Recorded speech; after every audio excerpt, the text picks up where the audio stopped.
LPG સિલિન્ડરને લઈને સરકારના નવા નિયમોથી સામાન્ય લોકો પર શું અસર થશે? શું ખરેખર દેશમાં એલપીજી ગેસની અછત આવી ગઈ છે કે પછી આ માત્ર સાવચેતીનું પગલું છે?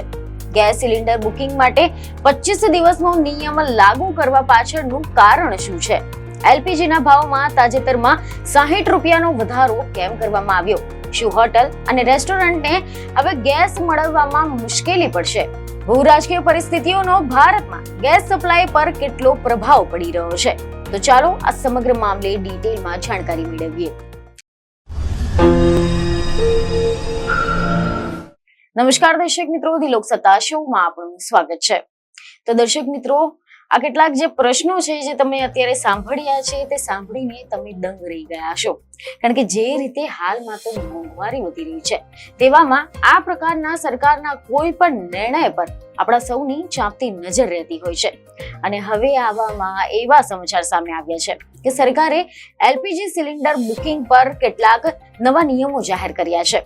અને હવે અહીંયા દર્શક મિત્રો કલ્પના કરવા જેવી છે. હવે કલ્પના કરો કે એક સવારે તમે તમારા ઘરમાં ઉઠો છો, રસોડામાં જાઓ છો, ત્યારે તમને ખબર પડે છે કે ગેસ સિલિન્ડર ખાલી થઈ ગયો છે. એટલે તમે તરત જ આવો, નવો ગેસ સિલિન્ડર બુક કરવા માટે ફોન કરો છો અથવા તો એપ ખોલો છો. પરંતુ ત્યાં તમને ખબર પડે છે કે તમે હજી ગેસ બુક નથી કરી શકતા, કારણ કે સરકાર દ્વારા એક એવો નિયમ લાગુ કરવામાં આવ્યો છે કે જેના અનુસાર હવે તમે સિલિન્ડર બુક કર્યા પછી, એક સિલિન્ડર બુક કર્યો હોય એના પછી બીજા સિલિન્ડર માટે ઓછામાં ઓછા 25 દિવસ રાહ જોવી પડશે. ત્યારે તમારા મનમાં એક મોટો પ્રશ્ન ઉભો થાય કે અચાનક આ નિયમ કેમ લાગુ કરવામાં આવ્યો છે? શું દેશમાં ગેસની અછત છે? શું આંતરરાષ્ટ્રીય પરિસ્થિતિઓના કારણે ભારતમાં એલપીજીનો પુરવઠો ઘટી રહ્યો છે કે પછી આ નિર્ણય પાછળ કોઈ બીજી મોટી વ્યૂહરચના છે? કારણ કે ગેસ સિલિન્ડર આજના સમયમાં માત્ર એક ઈંધણ નથી રહ્યું, પરંતુ લગભગ દરેક ઘરના રસોડાનું જીવન બની ગયું છે. અને ભારતના કરોડો લાખો પરિવારો રોજિંદા રસોઈ માટે એલપીજી ગેસ પર આધાર રાખતા હોય છે. અને ખાસ કરીને શહેરો તેમજ ગામડાઓમાં પણ છેલ્લા ઘણા વર્ષોમાં ગેસનો ઉપયોગ ખૂબ ઝડપથી વધ્યો છે. કારણ કે પ્રધાનમંત્રી ઉજ્જવલા યોજના પછી તો લાખો ગરીબ પરિવારો સુધી પણ ગેસના સિલિન્ડર પહોંચ્યા છે. અને હવે એ લોકો માટે પણ આ ગેસ એક જરૂરી વસ્તુ બની ગઈ છે. અને આવી સ્થિતિમાં જો સરકાર ગેસ સિલિન્ડરના બુકિંગ પર નિયંત્રણ મૂકે છે, તો પછી તે એક માત્ર સામાન્ય બદલાવ નથી હોતી, એક સામાન્ય બાબત નથી રહેતી. એના પાછળના કારણ કોઈ ગંભીર કારણ હશે. તો ચાલો આજે આ સમગ્ર મામલે આપણે ડિટેલમાં મુદ્દાની સાથે વિગતવાર સમજવાનો પ્રયત્ન કરીએ કે આખરે સરકારે એલપીજી સિલિન્ડર બુકિંગ ઉપર 25 દિવસનો ઇન્ટર બુકિંગ પીરિયડ કેમ લાગુ કર્યો છે અને આ નિર્ણયના પાછળ મુખ્ય કારણો શું છે? આંતરરાષ્ટ્રીય પરિસ્થિતિઓનો આના ઉપર કેટલો પ્રભાવ રહ્યો છે? ગેસની અછત ખરેખર છે કે નહીં? અને સૌથી મહત્વપૂર્ણ બાબત એ છે કે આ નિર્ણયથી સામાન્ય લોકો, હોટલ, રેસ્ટોરન્ટ, ઉદ્યોગો અને દેશની અર્થવ્યવસ્થા પર શું અસર પડી શકે છે? તો મીડિયા અહેવાલ અનુસાર એવી માહિતી સામે આવી રહી છે કે જે થોડા દિવસો પહેલા જ કેન્દ્ર સરકારના પેટ્રોલિયમ અને નેચરલ ગેસ મંત્રાલયે એક મહત્વપૂર્ણ નિવેદન આપ્યું, જેમાં એવું જાણવા મળ્યું હતું કે દેશમાં એલપીજી ગેસની ઉપલબ્ધતા જાળવી રાખવા માટે સરકાર માટે સૌથી મોટી પ્રાથમિકતા છે. અને હાલની ભૂ રાજકીય પરિસ્થિતિઓને ધ્યાનમાં રાખીને ગેસના પુરવઠા પર દબાણ વધી રહ્યું છે.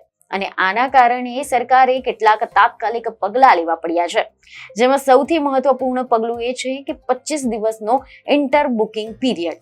એટલે કે હવે એક ગ્રાહક એક સિલિન્ડર બુક કર્યા પછી તરત જ બીજો સિલિન્ડર બુક નહીં કરી શકે, પરંતુ તેને ઓછામાં ઓછા 25 દિવસ સુધી રાહ જોવી પડશે. સરકારનું કહેવું છે કે આ નિર્ણય જે સંગ્રહખોરી છે, કાળા બજાર છે, તેને રોકવા માટે લેવામાં આવ્યો છે. કારણ કે જ્યારે બજારમાં કોઈ પણ વસ્તુની અછતની વાતો ફેલાય છે, ત્યારે કેટલાક લોકો વધુ પ્રમાણમાં સિલિન્ડર ખરીદી લે છે અને પછી તેને ઊંચા ભાવે વેચવાનો પ્રયાસ કરે છે. અને આના કારણે સામાન્ય ગ્રાહકોને મુશ્કેલી પડી શકે છે. પરંતુ હવે અહીંયા પ્રશ્ન એ થાય છે કે શું ખરેખર એલપીજીની અછત છે? તો અહીંયા સમજવું જરૂરી છે કે ભારત દુનિયાના સૌથી મોટા એલપીજી વપરાશકર્તાઓના દેશોમાંના એક છે. અને ભારત પોતાની જરૂરિયાતનો મોટો હિસ્સો આયાત દ્વારા પૂરો કરતો હોય છે. એટલે કે દેશમાં જેટલું એલપીજી ઉત્પાદન થાય છે તે દેશની કુલ માંગ માટે પૂરતું નથી. અને જેથી જ કરીને ભારતને મોટી માત્રામાં એલપીજી વિદેશમાંથી ખરીદવું પડે છે, ખાસ કરીને મધ્ય પૂર્વના દેશો જેમ કે સાઉદી અરેબિયા, કતાર, યુએઈ માંથી. પરંતુ છેલ્લા કેટલાય સમયથી જે રીતે વિશ્વભરમાં ભૂ રાજકીય તણાવ જોવા મળી રહ્યા છે. વિવિધ દેશો વચ્ચેના સંઘર્ષો, વેપાર સંબંધિત અનિશ્ચિતતા અને ઉર્જા બજારમાં થયેલા ફેરફારોના કારણે ઘણા બધા દેશોમાં ઇંધણના પુરવઠા પર અસર જોવા મળી રહી છે.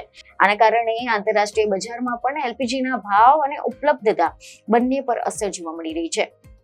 સરકારના જણાવ્યા અનુસાર આ પરિસ્થિતિને ધ્યાનમાં રાખીને તેલ રિફાઇનરીઓને સૂચના આપવામાં આવી છે કે તેઓ એલપીજીનું ઉત્પાદન વધારવાનો પ્રયાસ કરે અને વધારાનું ઉત્પાદન ઘરેલું વપરાશ માટે ફાળવે, કારણ કે સરકાર માટે સૌથી મોટી પ્રાથમિકતા ઘરેલું ગ્રાહકો છે. એટલે કે સામાન્ય લોકોના ઘરમાં રસોઈ માટે ગેસની ઉપલબ્ધતા જાળવી રાખવી. આની સાથે જ સરકારે એમ પણ જણાવ્યું હતું કે આયાત થયેલા એલપીજીનો ઉપયોગ ખાસ કરીને એવા બિનઘરેલું પરંતુ મહત્વપૂર્ણ ક્ષેત્રો માટે કરવામાં આવશે, જેમ કે હોસ્પિટલ, શૈક્ષણિક સંસ્થાઓ, કારણ કે આ ક્ષેત્રોમાં ગેસની સૌથી અને સતત ઉપલબ્ધતા ખૂબ જ જરૂરી હોય છે. હોસ્પિટલમાં રસોડા, લેબોરેટરી અને અન્ય ઘણી બધી પ્રક્રિયાઓ માટે ગેસનો ઉપયોગ થતો હોય છે અને જો ત્યાં ગેસની અછત થાય તો પછી દર્દીઓ માટે મુશ્કેલી ઊભી થઈ શકે છે. તેવી જ રીતે ઘણી બધી શૈક્ષણિક સંસ્થાઓમાં હોસ્ટેલ અને કેન્ટીન માટે પણ ગેસ જરૂરી હોય છે. એટલે કે સરકાર આ દરેક ક્ષેત્રોને પ્રાથમિકતા આપવા માંગે છે. અને હવે અહીંયા એક મહત્વપૂર્ણ મુદ્દો છે કોમર્શિયલ ગેસનો, કારણ કે ઘણા બધા રેસ્ટોરન્ટ છે, હોટેલ છે, ઉદ્યોગો પણ એલપીજી નો ઉપયોગ કરતા હોય છે અને જ્યારે ગેસની સપ્લાય પર દબાણ આવે છે ત્યારે સૌથી પહેલા અસર આ ક્ષેત્રોમાં જોવા મળે છે. કારણ આ જ બધા કારણસર સરકારે ઓઇલ માર્કેટિંગ કંપનીઓના 3 કાર્યકારી નિર્દેશકોની એક સમિતિ બનાવી છે, જે વિવિધ બિનઘરેલું ક્ષેત્રોને ગેસ ફાળવીની અને તેની સમીક્ષા કરશે અને જે રેસ્ટોરન્ટ, હોટલ અથવા તો અન્ય ઉદ્યોગો પોતાની જરૂરિયાત વિશે રજૂઆત કરશે તેના આધારે નિર્ણય લેવામાં આવશે. એટલે કે સરકાર હવે ગેસના વિતરણને વધુ સુવ્યવસ્થિત અને પ્રાથમિકતા આધારિત બનાવવાનો પ્રયાસ કરી રહી છે.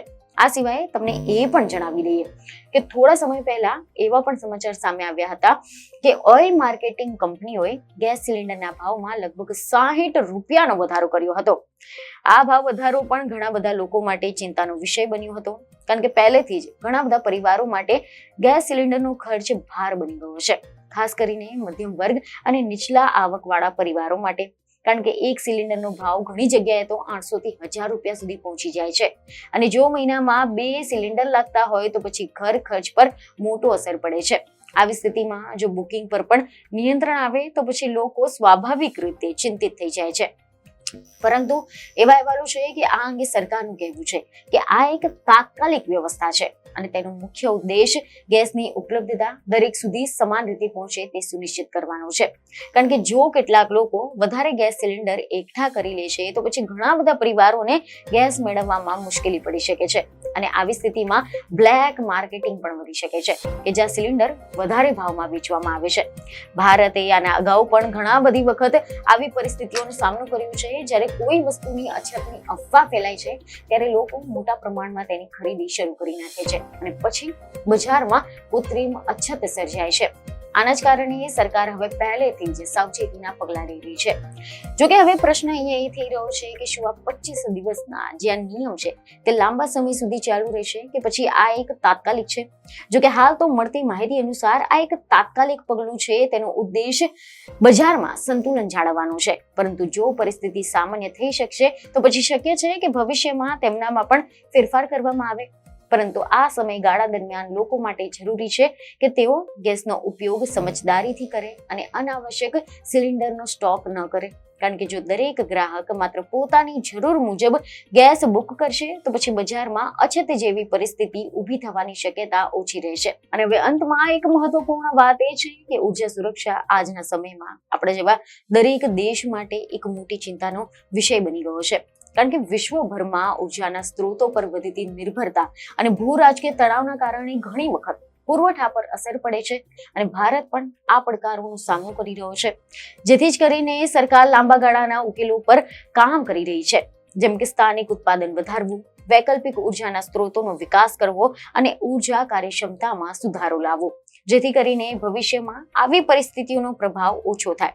એટલે કે દર્શક મિત્રો, હાલ માટે સરકારનો આ જે નિર્ણય છે તે એક વ્યવસ્થાપક પગલું માનવામાં આવી રહ્યું છે, જેનો ઉદ્દેશ દરેક ઘર સુધી ગેસની ઉપલબ્ધતા સુનિશ્ચિત કરવાનો છે.